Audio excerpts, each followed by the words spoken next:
चित्रपटसृष्टीमध्ये आपण अनेक अभिनेते आणि अभिनेत्र्या, हिरो आणि हिरोईन्स बघत असतो. पण जेव्हा आपल्याला ते पडद्यावर दिसतात त्यांचा एक मोठा चाहता वर्ग तयार होतो आणि आपल्याला त्या हिरो हिरोईन्स मोठ्या प्रमाणात आवडू लागतात. पण मात्र त्यांच्याही काही गोष्टी असतात पडद्यामागं त्यांच्यासोबत सुद्धा काही मोठ्या प्रमाणात घडलेलं असतं. आपण एका अशाच अभिनेत्रीबाबत जाणून घेणार आहोत की त्या अभिनेत्रीनं मालिकामधून TV सिरियलमधून काम करायला सुरुवात केली. तिला मोठी प्रसिद्धी मिळाली, ती घराघरामध्ये पोहोचली. पण मात्र तिच्या आयुष्यामध्ये अशा काही गोष्टी आल्या होत्या की तिला अभिनेत्री होण्यासाठी वयाच्या 15व्या वर्षी घरातून पळून जावं लागलं. घरातून पळून गेली, विविध ठिकाणी राहू लागली, काम करू लागली आणि मग या इंडस्ट्रीमध्ये आल्यानंतर अनेकांसोबत राहू लागली, अनेकाच्या संपर्कात आली. तिचं पहिलं लग्न झालं आणि पहिलं लग्नसुद्धा तुटलं. आणि जेव्हा पहिलं लग्न तुटून दुसऱ्या व्यक्तीसोबत गेली तेव्हा मात्र ती लग्नाआधीच गर्भवती झाली. अशी या अभिनेत्रीची गोष्ट आहे, अशी या अभिनेत्रीची माहिती आहे. नेमकी ती अभिनेत्री कोण आहे, कुठून आली आहे हे आपण अगदी सविस्तरपणे जाणून घेणार आहोत.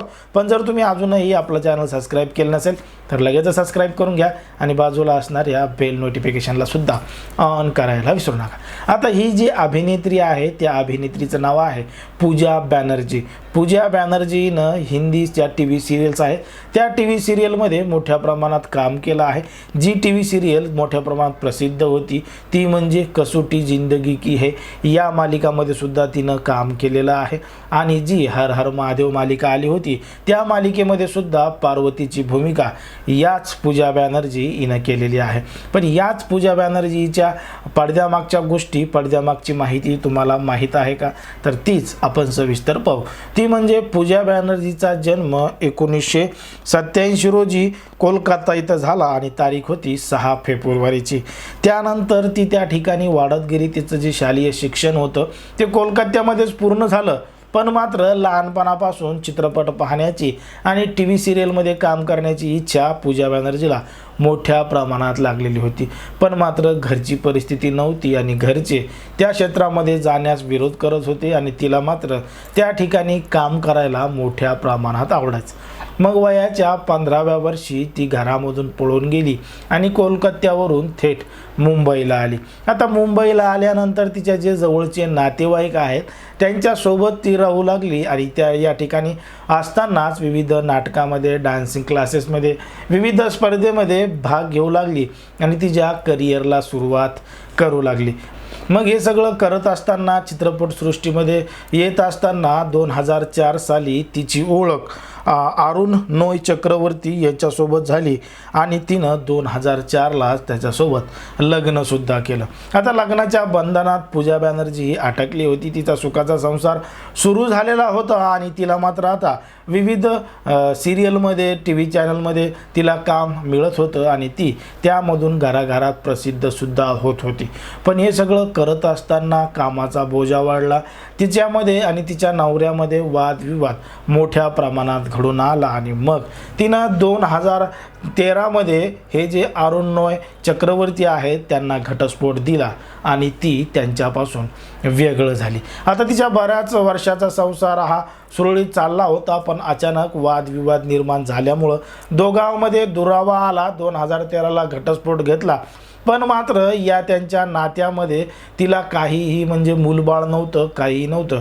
ती एकटीच त्या ठिकाणी घटस्फोट घेऊन वेगळी झाली होती. मग वेगळी झाली असतानाच तिला कसोटी जिंदगी की ही मालिका मिळाली आणि याच मालिका दरम्यान तिची ओळख कुणाल वर्मा यांच्यासोबत झाली. आता कुणाल वर्मा यांच्यासोबत ओळख झाली आणि ती त्यांच्यासोबत रिलेशनशिपमध्ये राहू लागली. म्हणजे तिचा अगोदर घटस्फोट झालेला होता, पण घटस्फोटानंतर ती कुणाल वर्मा यांच्या संपर्कात आली. त्यांच्यासोबत लिव्ह इनमध्ये राहू लागली, विविध ठिकाणी जाऊ लागली, भेटू लागली, रात्ररंगण करू लागली. हे दोघंजणं एकमेकांना डेटसुद्धा करू लागले. पण मात्र या दोघांनी अजूनही लग्न केलेलं नव्हतं. मग मात्र यांची रिलेशनशिप मोठ्या प्रमाणात वाढत गेली आणि ती 2020मध्ये ती आई झाली. मग लग्नाच्या आधीच ही आई झाली. पहिलं लग्न तिचं झालेलं होतं पण तेव्हा मात्र ती आई झाली नाही. आता मात्र या डेटिंगच्या माध्यमातून कुणाल वर्मा यांच्याकडून ती 2020ला आई झालेली होती आणि तिला त्यामध्ये मोठा आनंद देखील होता. मग तरीसुद्धा पुढं जाऊन 2021मध्ये या दोघांनी लग्न थाटलं आणि त्यांच्या आयुष्याच्या सुखी संसाराला सुरुवात केली. आता जे कुणाल वर्मा होते यांच्या घरच्यांनी मात्र या गोष्टीला विरोध केला होता, पण हळूहळू यांनी सुद्धा समजून घेतलं आणि ते त्या दोघांना ॲक्सेप्ट केलं. पण मात्र ते दोघं जण वेगळे राहू लागले. पण कधी कधी अजूनही कुठल्या कार्यक्रमामध्ये समारंभामध्ये पूजा बॅनर्जी आणि कुणाल वर्मा या दोघांना ते बोलवत असतात, असं सुद्धा एका इंटरव्ह्यू दरम्यान पूजा बॅनर्जी हिनं सांगितलेलं आहे. त्यामुळं तिची ही कहाणी अजूनच इंटरेस्टिंग बनते. तिनं यासह विविध मालिकेमध्ये सुद्धा कामं केलेली आहेत, त्यामुळं ती घरामध्ये पोहोचली आहे. तिनं कसोटी जिंदगी की मालिकेत काम केलं आहे, ये रिश्ता क्या कहलाता आहे, देवादेव महादेवमध्ये काम केलेलं आहे आणि कहाणी घर घर की कहने को हम सफर है, चंद्रकांता या मालिकात सुद्धा पूजा बॅनर्जी हिनं काम केलं आहे आणि म्हणूनच प्रेक्षकांनी तिचं मोठं कौतुकसुद्धा केलेलं आहे. चित्रपट रमाया वस्तावया जो आहे त्या चित्रपटामध्ये सुद्धा या अभिनेत्रीनं काम केलं आहे आणि ती मोठ्या प्रमाणात प्रसिद्ध झालेली आहे. एकंदरीत पूजा बॅनर्जी हिची तुम्ही कोणती मालिका बघितली आणि तिचा रोल तुम्हाला कसा वाटला, चित्रपटामध्ये सुद्धा तिचे काही रोल आहेत ते सुद्धा तुम्हाला कसे वाटले, किंवा हिच्याबद्दल अजून काही गोष्टी माहीत आहे का असतील तर कमेंटमध्ये सांगा. आणि अशाच पद्धतीचे नवनवीन व्हिडिओ पाहण्यासाठी आपल्या चॅनलला लगेच सबस्क्राईब करून घ्या.